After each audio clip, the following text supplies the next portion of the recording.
What's up, everyone? I'm Never a Dull Moment, and today we're taking a look at a new set of speakers. I have here with me the Polk S15s. These are the signature 15 5-inch bookshelf speakers that they do. These are kind of positioned in an interesting spot because the T15s are technically like the entry-level Polk speakers that you can get. And those are kind of more marketed towards being like surround speakers. They have the keyhole slot in them and everything, and they're not necessarily marketed as being like for a desk or for your main speakers in a system. So these are kind of like the entry level as far as what they would say. You'd put these in the front of your system and that kind of thing. Interestingly enough, I have seen a lot of people use these as satellite speakers for their rears, and I don't really recommend doing that. They do have a keyhole slot on the back and kind of this interesting plastic cover that makes them so even though they're rear ported, you can still put them on a wall. But I don't really think that these are the best option for that. All right, getting into some of the specs for these guys, they have a 1-inch Terylene tweeter.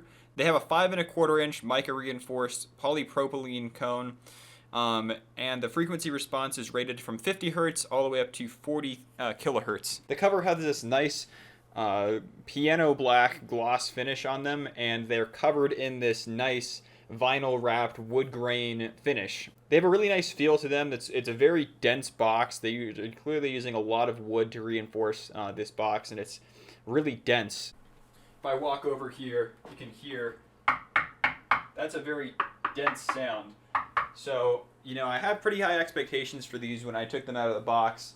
And currently, my favorite speakers that I've tried are the Sony SSCS5s. Those go for usually around about $120. They sometimes will go on sale for as low as $75.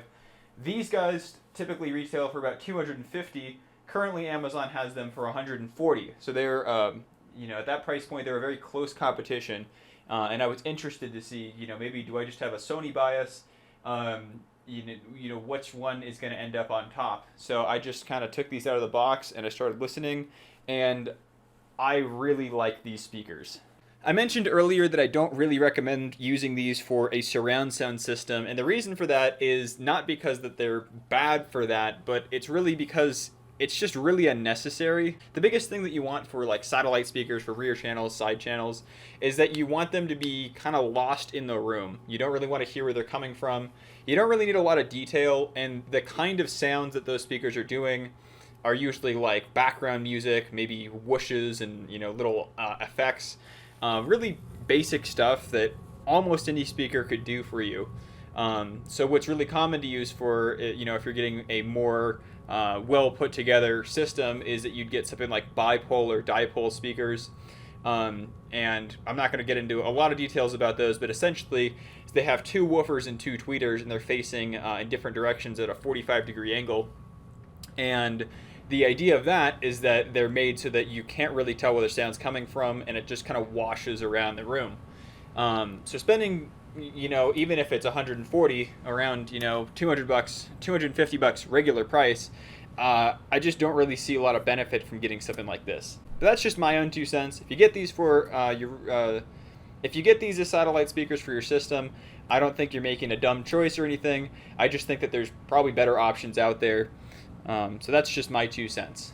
As far as what these speakers do really well is detail. They have a really awesome amount of detail, and they are the kind of speakers where if you're listening to a track that's maybe not as high quality, you're going to really hear it. You're going to go, I heard all this detail. I heard all the little cymbals on the drums and, the strums on the guitar really clearly on the last track. And this one, it's just kind of more meh. It's not really there. It's kind of more recessed, and it's not as interesting to listen to. So some people might see that as a bit of a low side, maybe if you're more into lo-fi music, stuff that's just not mastered super well.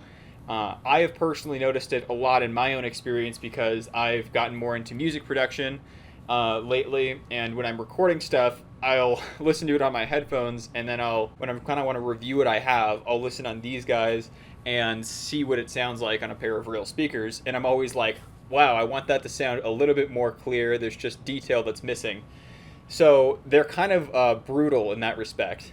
But when you get a track that's good maybe some higher quality audiophiles, you're really going to notice a difference with these guys. And with that said, I'm going to go ahead and play some test tracks and let you try and get an idea of what that sounds like. Here I have some WMA files of Caravan Palace. This is a band that I really like. This particular track was recorded really nicely. It has a lot of classical guitar playing on it, and I think you'll be able to pick out some of the details. For those of you curious, I'm recording this on a Zoom H4n and just the built-in stereo mic. I'm playing this off of this vintage receiver I have. I did get some comments in my last video with the Klipsch R51M that this was like not a good receiver. I don't know why somebody said that, because they don't even know what model it is. This is vintage, and some people might argue that if you spent a lot of money on a newer, nicer receiver, it's going to sound way better. I don't really buy into that being the reason I didn't like the Klipsch. I've listened to now 5 different pairs of bookshelf speakers, and I've also listened to them on my amp upstairs that has 5.2, 725 watts of output. That's brand new from last year. So I don't notice a perceptual difference in terms of quality or coloring the audio in any way. One thing I do really like about this receiver is that it actually has equalizer controls, so I can actually adjust different frequencies here. And when I'm mastering music on these speakers, I do turn down the frequencies around 1,000 hertz down about 3 decibels. I've noticed that they kind of have a bit of a peak around that area, similar to the Sonys. So they are more of a flat frequency response if you are able to turn that down with some kind of equalizer on your receiver. Without further ado, let's go ahead and play this song and see what it sounds like.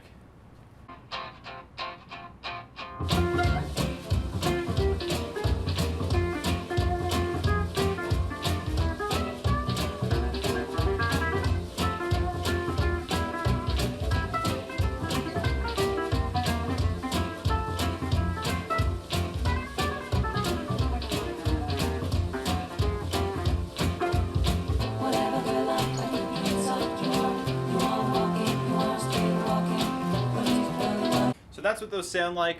Obviously, you're not going to get the full experience of just listening to this unrecorded audio, but as with all sound demos, this is just kind of meant to give you an idea of what to look for, some details you might hear, and that kind of thing. Again, one of the things I noticed right away with these speakers is that they just have so much detail. You can hear all that little finger picking that's happening on the guitar. Caravan Palace does a lot of music that's kind of supposed to reflect 1920 swing with a fusion with more modern electronic music, and there's some kind of noise that they're inputting in the background to kind of give it more of a low fidelity sound, and you can hear that clearly. It doesn't distract from the music, but it's one of those things that you might not notice on another pair of speakers. So they are. Another thing that somebody commented on in my other video was that I wasn't going to be getting a full experience with listening to these in a desk setup where these are, maybe 3 feet apart. I want to say that every time I get a new pair of speakers in, I throw them up in my upstairs living room setup, and I put them right next to where my Sonys are normally sitting, and I listen to that. I turn all the other speakers off, so it's just 2-channel, and then I also listen with a subwoofer, and I hear what kind of difference comes out. So my listening impressions are not just based off of listening in this scenario, they're also based off of using it in a more typical in-room environment. As far as bass goes for these guys, I've noticed that it's really, really clear. They sound very musical. They do have that unique power port setup that they use on the back, where it has that plastic cover that goes over the bass port. And I think that might be helping in some way to kind of tighten up the bass. It's with some pair of bookshelf speakers, they might be trying to achieve a lot of bass, but it might sound a little unrefined and kind of floppy. With these, it does sound really tight. It reminds me of almost having like a little subwoofer that's really good because it just has good clarity. As far as actually matching this up with a designated subwoofer, it definitely brings out more detail. If you're going to use this for like a home theater setup and watch movies and that kind of thing, I would say, as with pretty much any speaker, you're going to want your own designated sub, but for music, these do really well just on their own. If you tend to like more balanced sound and you're looking to get more into, hi-fi music and that kind of thing, have something that's really well-rounded, I think that the Polks are some of the best options you can do, especially around 140 bucks. It's hard to say, but I think I do like these more than the Sony SS-CS5s. The sound is just really good. The build quality is nice. I like how they look. And I think that the whole rear plastic cover is really nice because that means that you don't have to get stands for them. If you really wanted to, you could put these, just wall mount them, put them on a keyhole mount, put one screw in the wall, and then have your speakers set up. So I think that they're really well designed speakers, and I would definitely give them a hard recommend. The thing that I always really liked about the Sonys is that they just do vocals so well, and the really top end clarity, I just notice a really nice detail. I have noticed that I can hear really high frequencies that not everyone necessarily can, so I could have a preference for that. There could be something going on with that super tweeter. And I also tend to listen to a lot of vocal heavy music, so that's why I liked those. These do vocals also really well, but they also have the added benefit of just really solid clarity all around. In general, I would say if you're in the market for a pair of bookshelf speakers around $200, these are definitely worth checking out. You can also get them from Best Buy, and I would give them a hard recommend. Anyways, I'm Never a Dull Moment. Thank you guys for watching, and I will catch you around.